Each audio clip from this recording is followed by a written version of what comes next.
meeting to order. Please silence your cell phones. Please silence your cell phones. Yeah, you know the one that's in your coat over there, Rosemary? Stand for the invocation given by Ms. Pacino, please. Please join me in the Lord's Prayer. Our Father, who art in heaven, hallowed be thy name. Thy kingdom come, thy will be done on earth as it is in heaven. Give us this day our daily bread, and forgive us our trespasses. And forgive us our trespasses against us. Lead us not into temptation. Pledge of Allegiance. I pledge allegiance to the flag of the United States of America and to the republic for which it stands, one nation, under God, indivisible, with liberty and justice for all.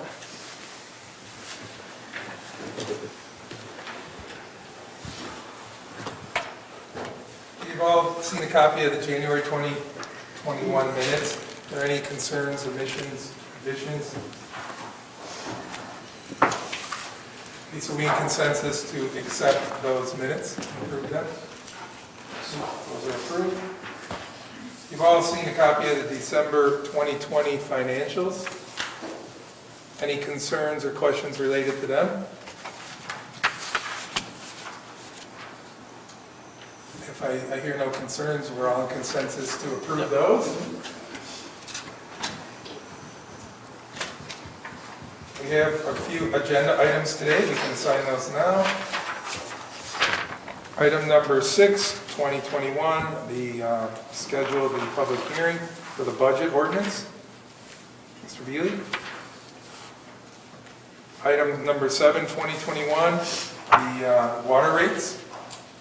Mr. Canale.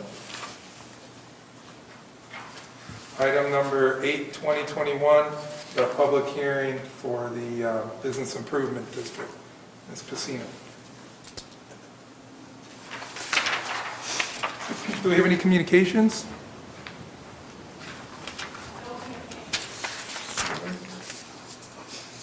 The next City Council conference meeting will be held Monday, February 22nd, 7 p.m., City Hall Council Boardroom, second floor, City Center. Today we have a public hearing for the CDBG program for a block grant.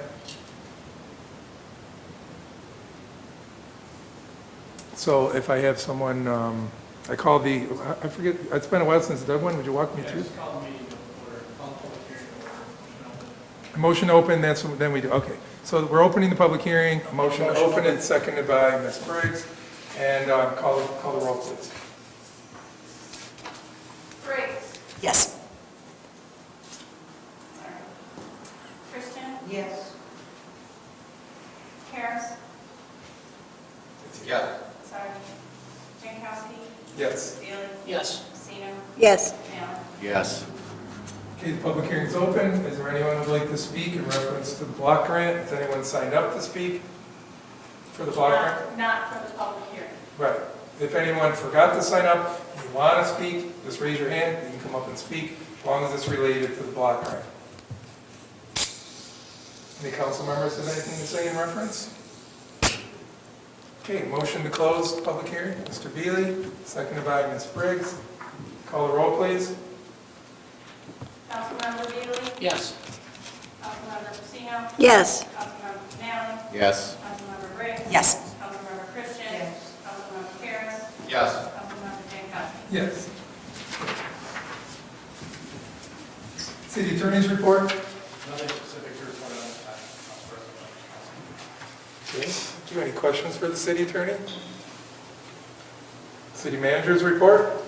Yep, just a few items to inform council on. The police station feasibility study continues with reviews for space needs going on right now with the police chief providing various information.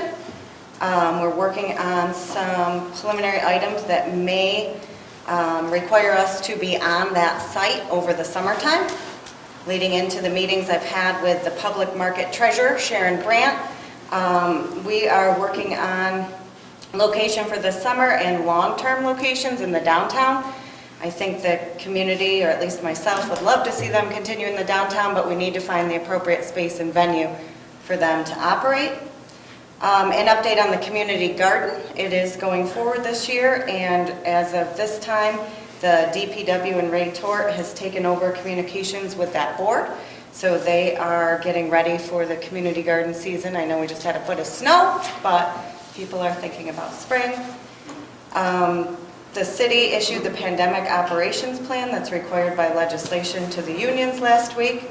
It's basically a plan of how we go about during a communicable disease scenario, similar to the one we're experiencing right now. The police reform plan was posted online for public comment. We have had 2 public comments so far, and encouraging everyone to read the police reform plan and comment on the website if they'd like to.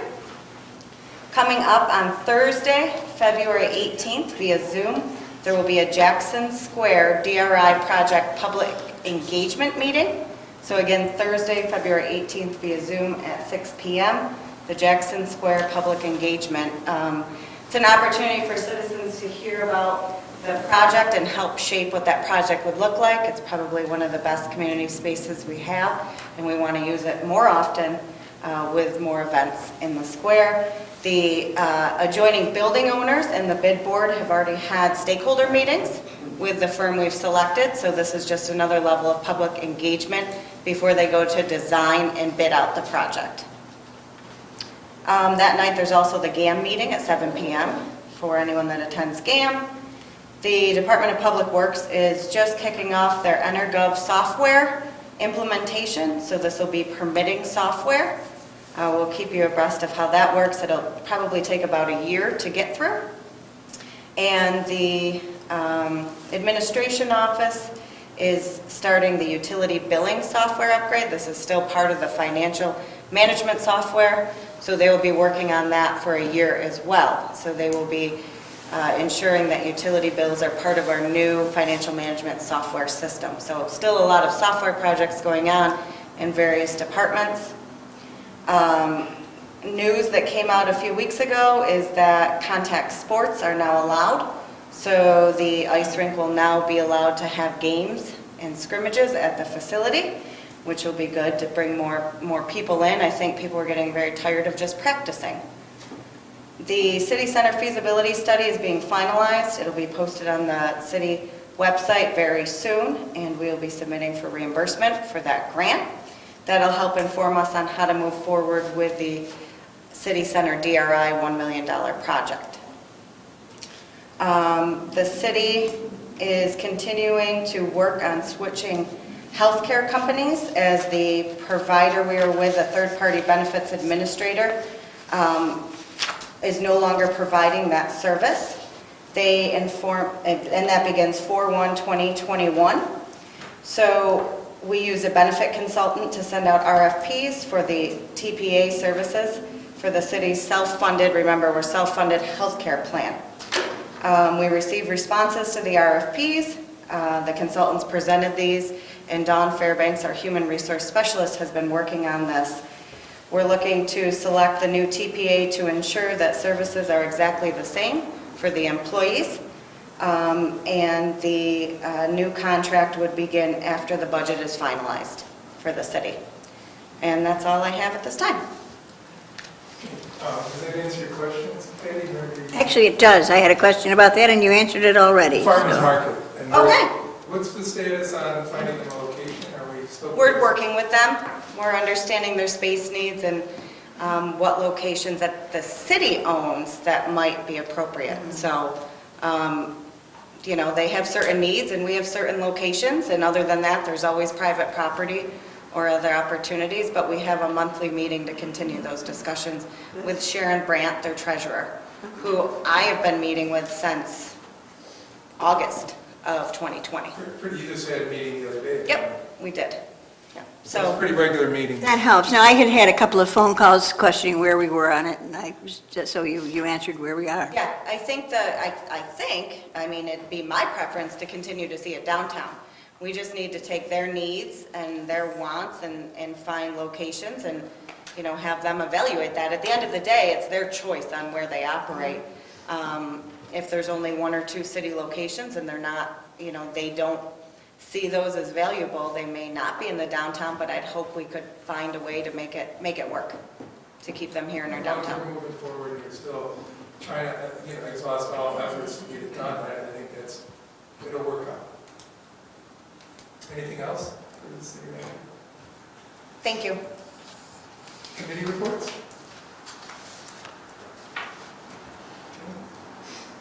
Public comments? I have a few, and then we have one registered. Okay, I have one as well, so let me just, maybe it's the same one. If it is, we'll know. So when you come up to use the podium, please keep it to 5 minutes. You'll have one bell, and after that first bell, you'll have to stop on the second bell, which will be 30 seconds you have left. Please state your name before beginning your statement, and you'll be limited to 5 minutes.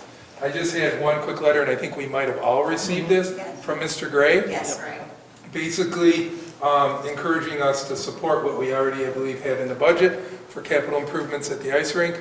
I didn't see those get cut by anyone. I don't expect anyone has a concern to cut those. I mean, I think we need them in there, but I just wanted to pass that on, that he is just encouraging us to make those improvements.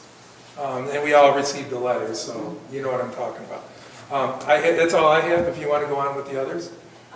Yes, I have another one from Mary Ellen Reardon, and hers is in regard to the ice rink also. And she states, hello, we are writing in support of the proposed 2021 as it relates to the Batavia ice rink. Our family strongly supports the upgrades and much needed improvements in the rink, and we have 3 sons who are involved in hockey. I feel we are well positioned to speak on the rink's behalf.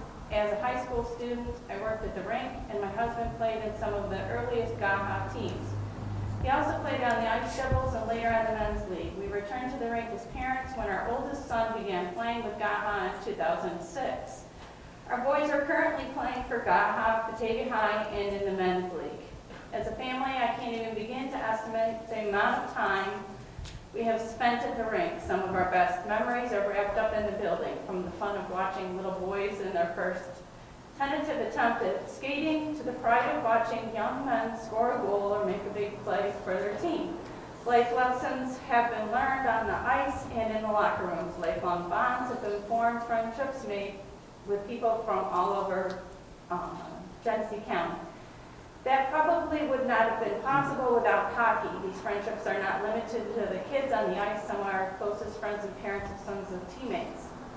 Since Batavia High has formed agreements with many of the schools in the county, kids from all local schools now have opportunity to play high school hockey. They also have started a JV program opening high school hockey up to even more kids. The rink isn't only for hockey. Open skate gives kids in our community a place to go. We are a small community, and the ice rink is an important part of it. So many people give so much time and energy to the youth and the high school programs. Sadly, there have been no real upgrades to the rink from the time my husband played as a child to now. Our rink is one of the most poorly maintained rinks in Western New York region. During a normal season, the rink is a busy place almost every night of the week, and on weekends from late August to September through March. After almost every home game, the away teams look for places to eat and usually pick up locally owned restaurant. The city has put money into improving facilities that are used for much shorter times during the year. Please help us to maintain and improve this important and vital part of our community, the Reardon family. The next one I have is from Bob Bialkowski, council member at large. I apologize that I could not attend this evening's meeting due to a scheduling conflict. As we present the 2021 budget ordinance tonight, I would like to personally thank all city department heads and staff for their efforts preparing the budget during such a difficult time. Council should be recognized for its efforts in unity in presenting the budget this year. Respectfully, Bob. Okay. Then I have John Roach, registered. Okay. See you, John.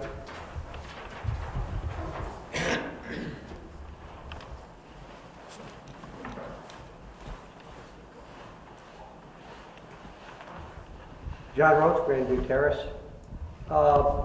The stakeholder group on the police reform, they're about done. Their mandate expires, I guess, maybe at the end of March or something. But it's been mentioned that they want to continue meeting as a group. I think it's a great idea, but I'd like council to make that an actual city committee that would lock in that the members of that stakeholder group in the future have to be city residents. I just don't want anybody else from outside the city trying to tell us how we should run our local police department.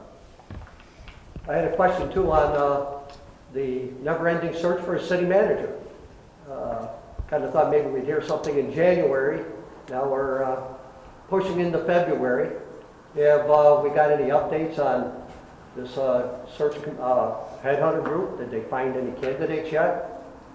And while the search is supposed to be free, there's always some cost. Have we incurred any cost yet related to the search for the city manager?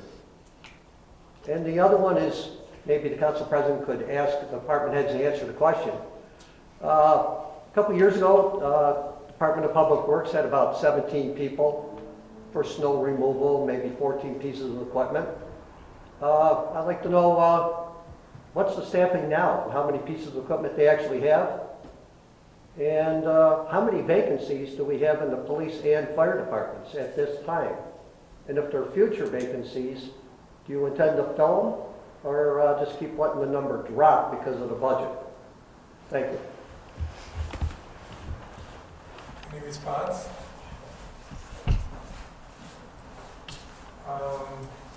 Rachel, did you want to address the staffing? I mean, I thought we covered that extensively in the budget, but... If I could address first the stakeholder group. Yeah, go ahead. There is a subcommittee that's meeting on their own, not part of the city, not the entire committee. So I don't believe that the report or the recommendation is to keep that a standing committee on behalf of the city, but to meet with minority and other stakeholders in the community, with the police chief and the school district as needed.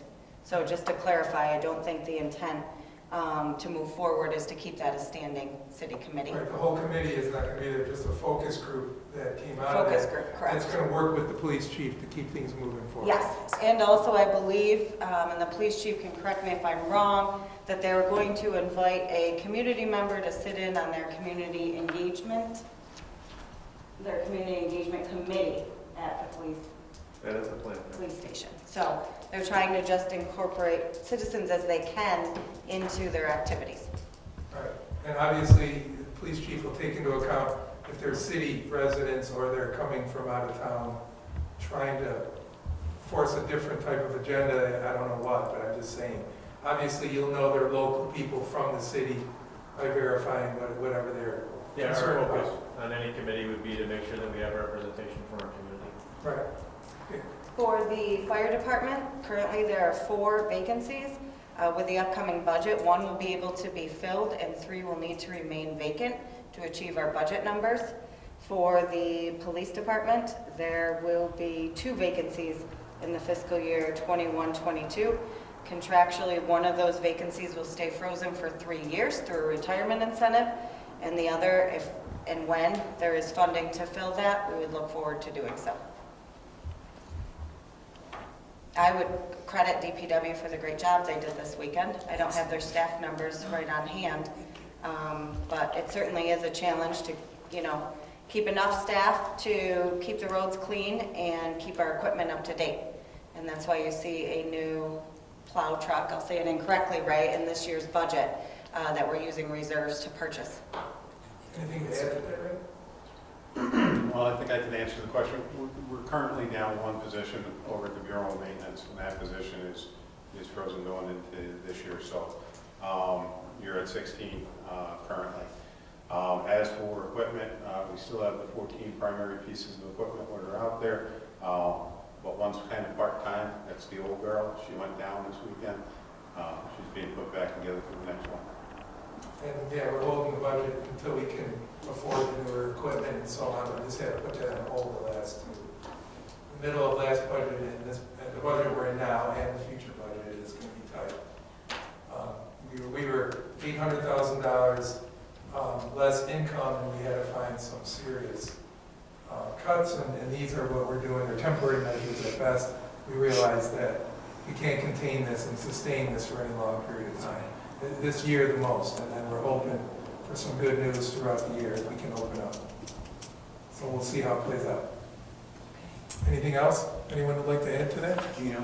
Oh, go ahead. Just in regards to the manager's search, I will not comment on specifics, but just to let you know that we are engaged with the recruitment company, and we're moving forward with our national search, and we're in that process right now. Right. And there'll be more to come. It's a personnel issue, I realize Right. we can't really discuss it publicly, before it's announced. So I get it. All right, anything else?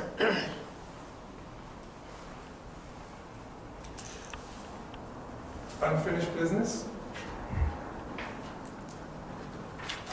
Okay, resolution number 6, 2021, Mr. Beely, please. Thank you, Council President. I move a resolution introducing 2021-2022 budget ordinance and scheduling a public hearing. Second by Ms. Christian.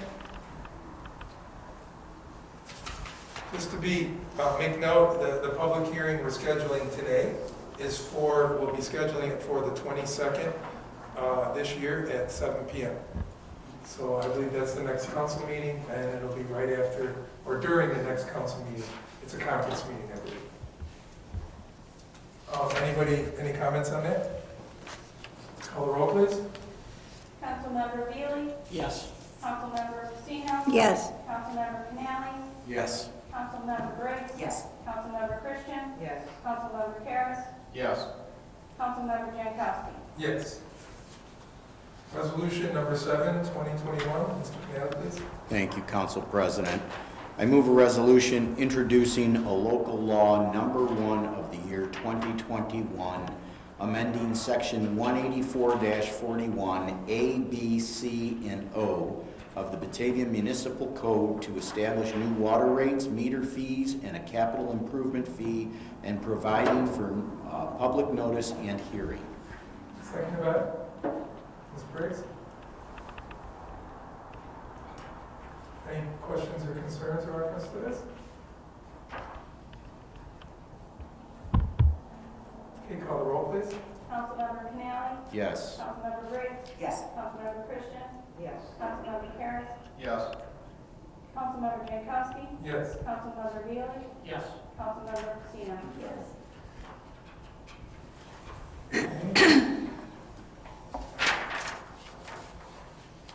Next one will be number 8, 2021. Ms. Pacino, please. Thank you, Council President. I move a resolution to schedule a public hearing and introduce proposed local law number 2 of the year 2021 entitled Amending the Business Improvement District Plan. Second by Mr. Beely. Any questions or concerns? I've been waiting for to respond to the property tax, how much they pay on property tax, these buildings. And Andrew was going to give me a report on it, and I hadn't received it yet. I think in his presentation, he went over the increase of the buildings that have been helped by the BDC. The increase in assessment was $5 million, but I don't have it fully in front of me. 5 million? Yes. But I want to have him send you the slides. So in part of the presentation he gave, he tried to address the increase in value that the properties who have been assisted through grants in the city have made over time. Thank you. Any other questions? And again, I should have said in the last one, that water rates is a public hearing. That's for the same night, the 22nd of February, and so is this bid plan is a public hearing, and then the final vote will be at the following business meeting for all these, after all these public hearings are conducted. So, any other questions or concerns? All right, call the roll, please. Councilmember Pacino? Yes. Councilmember Canali? Yes. Councilmember Briggs? Yes. Councilmember Christian? Yes. Councilmember Harris? Yes. Councilmember Jankowski? Yes. Councilmember Veely? Yes. Okay. Take us into executive session, please. Here we go. Whereas Article 7, Section 105, 1H of the Public Officers Law permits the legislative body of a municipality to enter into executive session to discuss the proposed acquisition, sale, or lease of real property, or the proposed acquisition of securities or sale or exchange of securities held by such a public body, but only when publicity would substantially affect the value thereof. Whereas Article 7, Section 105(1)(f) of the Public Officers Law permits the legislative body of a municipality to enter into executive session to discuss the medical, financial, credit, or employment history of a particular person or corporation, or matters leading to the appointment, employment, promotion, demotion, discipline, suspension, dismissal, or removal of a particular person or corporation. Now therefore be it resolved by the Council of the City of Batavia that upon approval of this motion, the City Council does hereby enter into executive session. Seconded by? Sorry.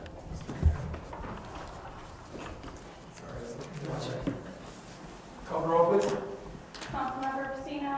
Yes. Councilmember Pam? Yes. Councilmember Brady? Yes. Councilmember Christian? Yes. Councilmember Terrence? Yes. Councilmember Jankowski? Yes.